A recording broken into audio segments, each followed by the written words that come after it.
Hello, puppy. Um, Welcome to the white repertoire against the Philidor defense. So, the Philidor starts with e4, e5, knight f3, d6, protecting the e5 pawn with a d pawn, moving to the d6 square. And after we play d4, a natural move, attacking the e5 pawn again. We have e takes d4 being black's best move, but there's a lot of alternatives to check, such as knight d7, bishop g4, f5, knight c6, but after bishop b5 it transposes to the Steinitz defense of the Ruy Lopez, which we're not going over in this study. We also have knight f6, bishop e7, f6, and queen e7. So let's start with bishop e7. After d4, bishop e7 is simply an extra pawn after d takes e5, so that's very easy. After f6, which is an ugly move, we just simply develop with bishop c4, aiming at those weak light squares.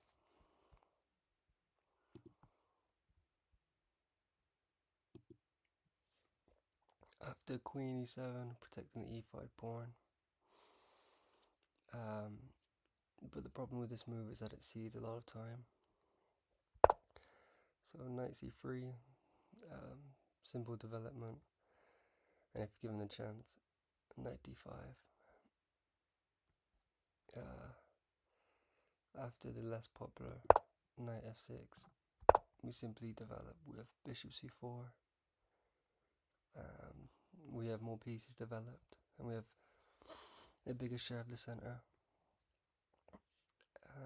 And this is why white is better. But after the more popular c6, we go bishop c4, developing normally. And we've already got a nice opening advantage, but let's just check the most popular line for black for white's benefit. So after bishop g4, bishop e3, knight f6, h3. So we have more developed. We've developed more pieces, and we have a bigger share of the center. And yeah, that's why white is better. So the next chapter, so free knight f6. The reason why black doesn't normally try knight f6 after d4 is the variation d takes e5, knight takes e4, queen d5, attacking the knight, knight c5, and bishop g5, attacking the queen. And yeah, we've already got the initiative. We've got more pieces out. And yeah, black has a few problems to solve. So next chapter, bishop g4. It's very popular at club level, but after d takes e5, we simply acquire the initiative. And after bishop takes f3, the most popular move at club player level, we simply take queen f3, d takes e5, and queen b3, attacking the b7 pawn, provoking additional weakness. So after b6, we have bishop c4, doubling up on the f7 pawn, and at this point white is already better. But I thought it'd be cool if I show a line that might pop up in your games, and that shows a cool idea for white. It's after queen f6, knight c3, threatening knight d5, c6 from black, with the idea of stopping knight d5, but we can play it anyway, as the following cool line shows. So after c takes d5, bishop b5 check, king e7, queen takes d5, and white is winning. We're be able to capture the rook or the knight, and black's king is in the middle of the board. It can't castle, it's blocking the bishop, and yeah, white is clearly winning. So next chapter. So f5, which is a bad move. We just simply play bishop c4, simple development, and now there's a few options for black to look at. So after f takes e4, we have the nice move, knight takes e5, and if d takes e5, we have queen h5 check, king d7, queen f5 check, king c6, queen takes e5, and yeah, we have a strong attack, and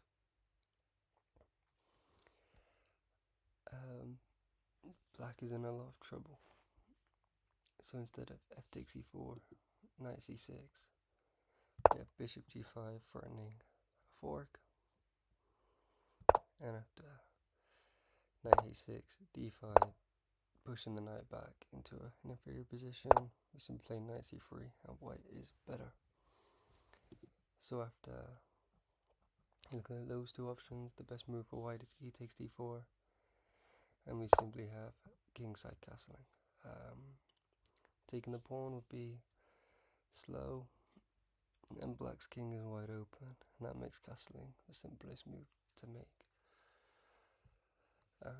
So next chapter. So knight d7.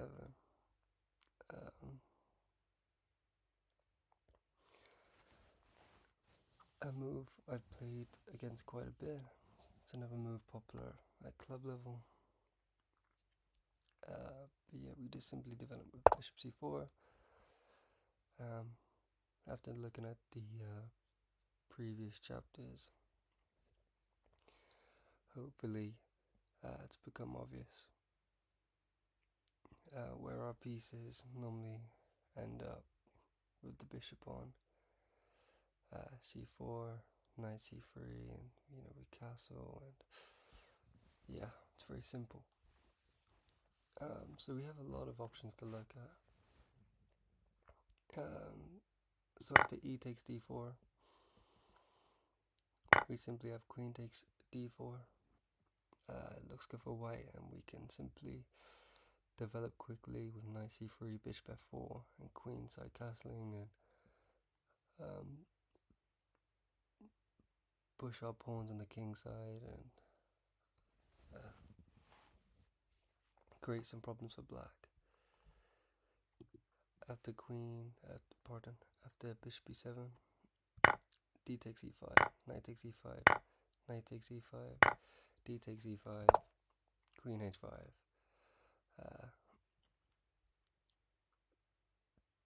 With a double attack on the f7 pawn and e5 pawn, so g6, queen takes e5, knight f6, bishop h6, and stopping black from castling. And yeah, clearly white has the better position. After knight g f6, simply play d takes e5 again, opening up the game with the king in the center. We have knight takes e5, knight takes e5, d takes e5, and bishop takes f7, simply winning a pawn, as the king can't take, because the queen would be undefended. But we also need to look at, after knight gf6, d takes e5, black can also play d takes e5, but we have knight g5, doubling up on the f7 pawn, which will be lost. So another interesting variation is after h6, d takes e5, d takes e5, we have the same motive we saw before. Bishop takes f7 check, good move. King takes f7, and this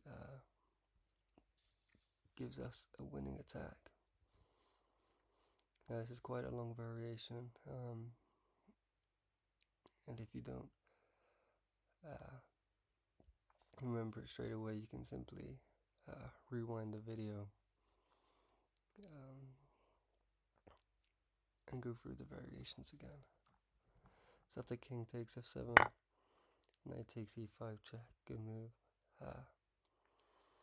And the most popular move being king f6, attacking the knight. Now, instead of moving the knight, we play knight c3, baiting the king to take the e5 knight, giving us an even bigger attack. After king takes e5, queen d5 check, king f6, queen f5 check, king e7, knight d5 check, king d6, bishop f4 check, king c6, queen e6 check, bishop d6, knight b4 check, king b6, and bishop takes d6, and white is winning. The king is in the corner, and if we advance our pawns and get our rooks in the game, black will have to give up material or be delivered with checkmate. So yeah, just to give some advice, please rewind the video and go over these variations again. And with these variations, or should I say, when playing the Philidor and with the bishop on c4, it's always good to look at your checks, captures and threats variations, because even if you forget your variations, they will help you to hopefully help you find these variations. So yeah, the most popular move after knight e7, bishop c4 is c6, and we simply castle because the engines say that in this position is the strongest move. And now we'll just look at the main line, which is very forcing. So bishop e7, black's trying to cover the g5 square to stop knight g5, attacking the f7 pawn. However, the square is still accessible for knight. So we simply play d takes e5, d takes e5. Black can't take with the knight in this variation, because after knight takes e5, d takes e5, queen h5, and we have the double attack on the f7 pawn and e5 pawn. Again, it's after d takes e5, d takes e5, knight g5, attacking the f7 pawn. It looks like we're sacrificing the knight, but after queen h5, attacking the f7 pawn. Again, queen e7,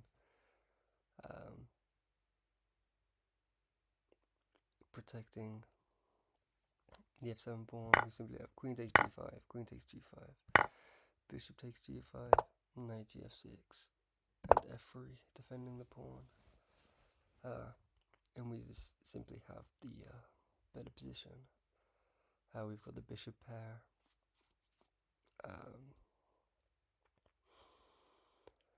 and we can quickly get our knights and rooks into the game a lot quicker than black can.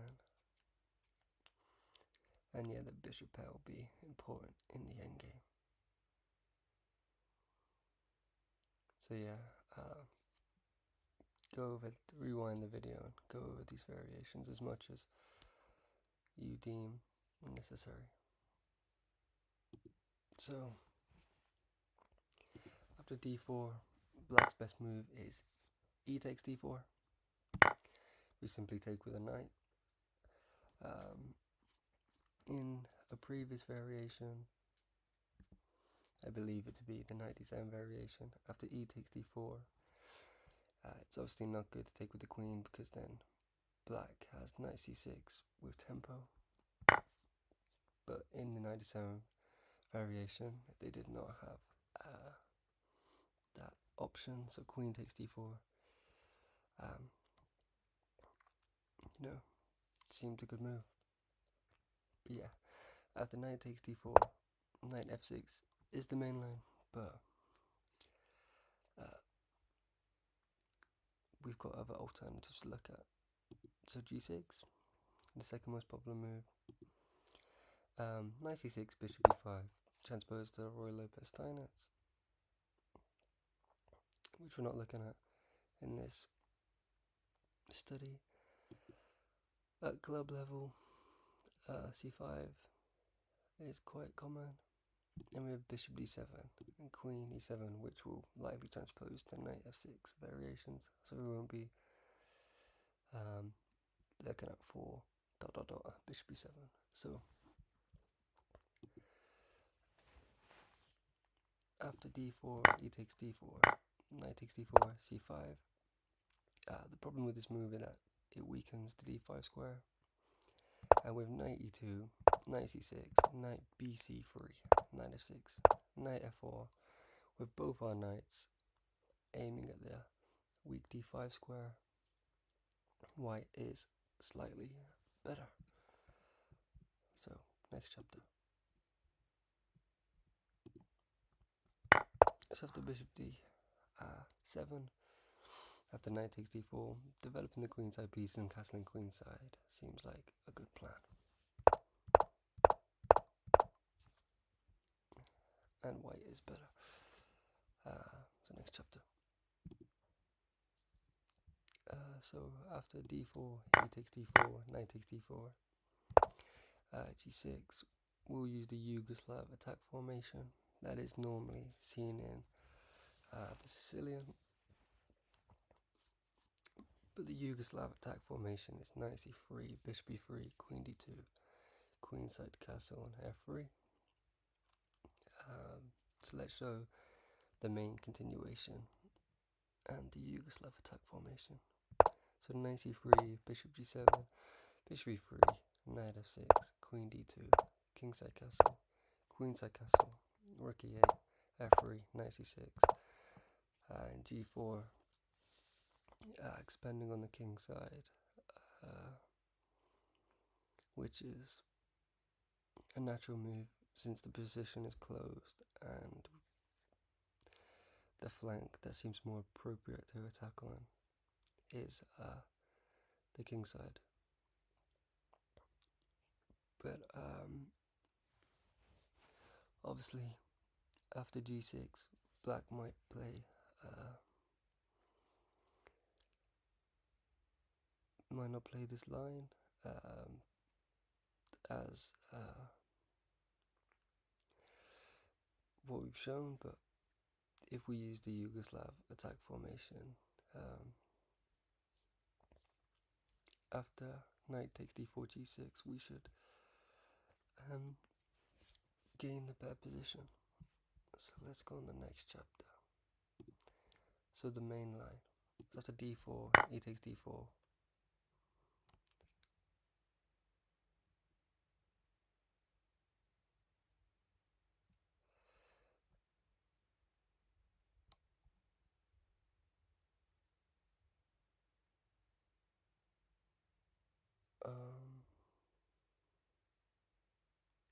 I don't know why that's there, but anyway.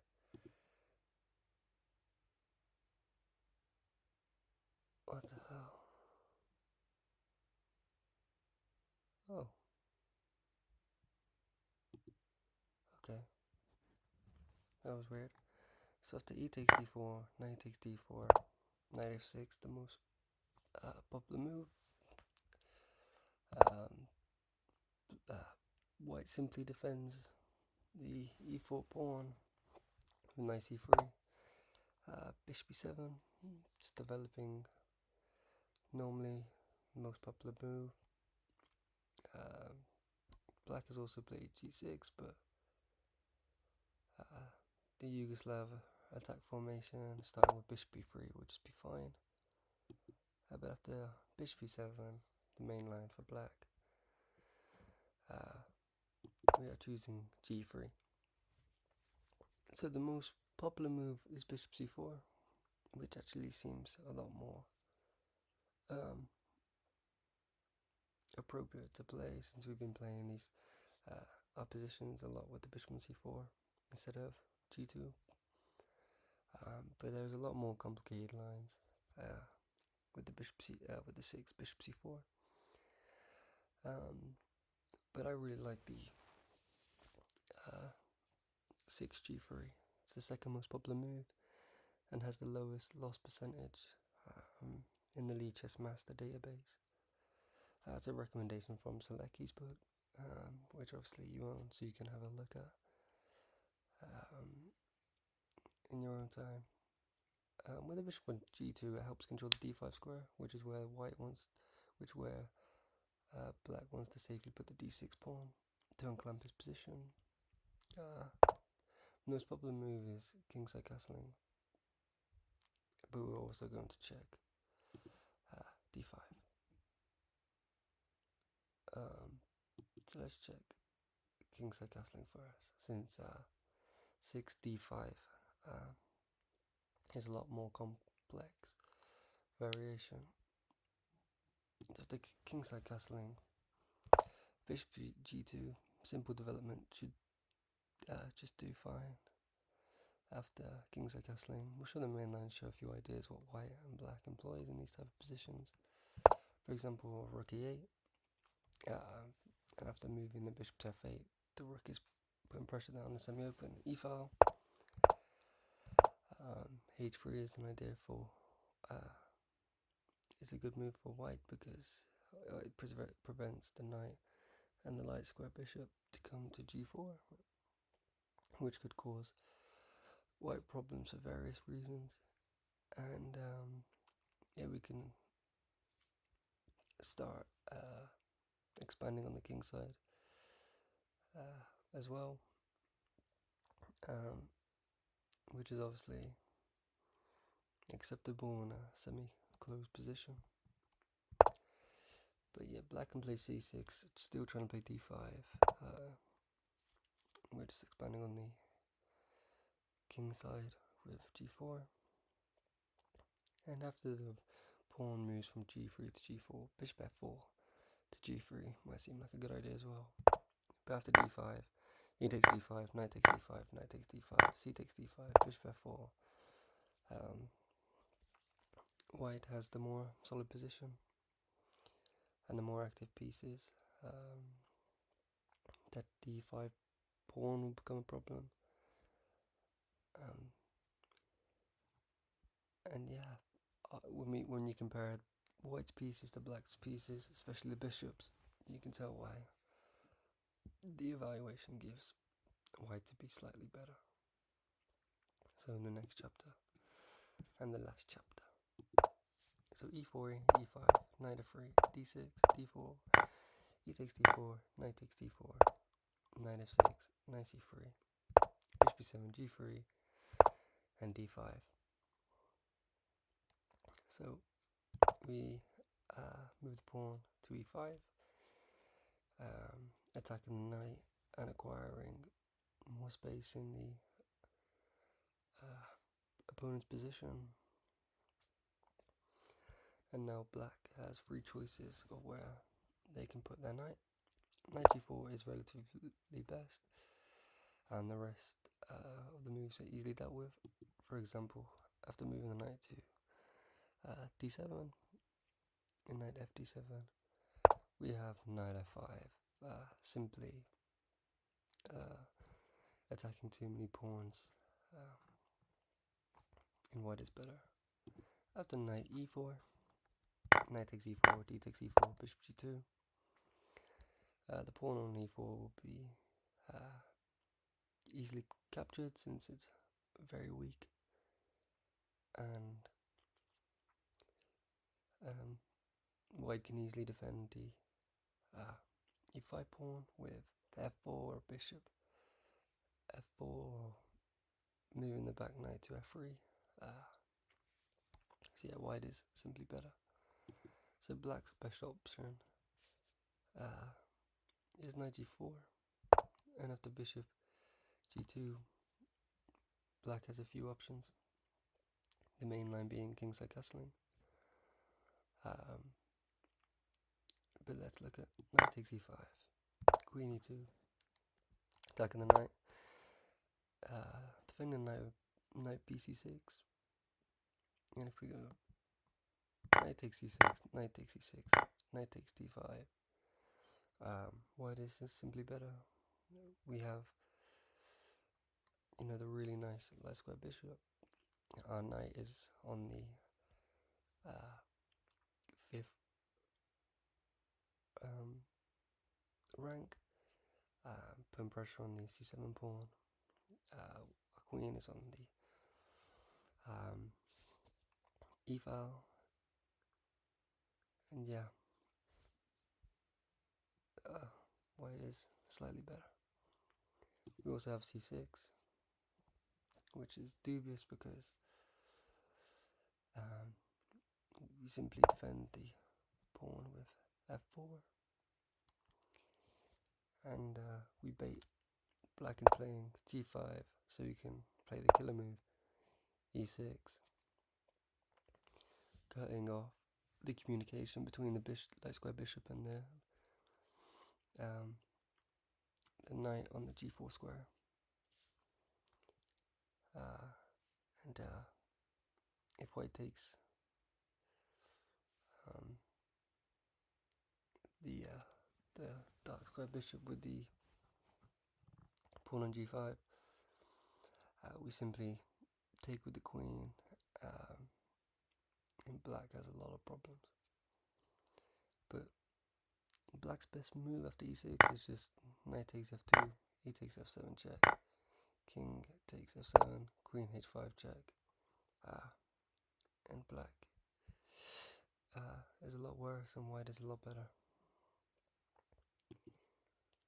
But bishop g2, kingside castle being the main line, instead of knight takes e5 and c6, we simply castle as well. Knight takes e5 and rook e1. We'll regain the pawn, and simply white just has the better pieces. White has more pieces developed. They're more active if you compare the counterparts. So yeah, white is simply better. I hope you enjoyed the video, puppy. I love you so much. Please replay the video, parts of the video as well, so that the variations are more likely to stick. But yeah, I hope you enjoy it and it is useful. I love you, puppy.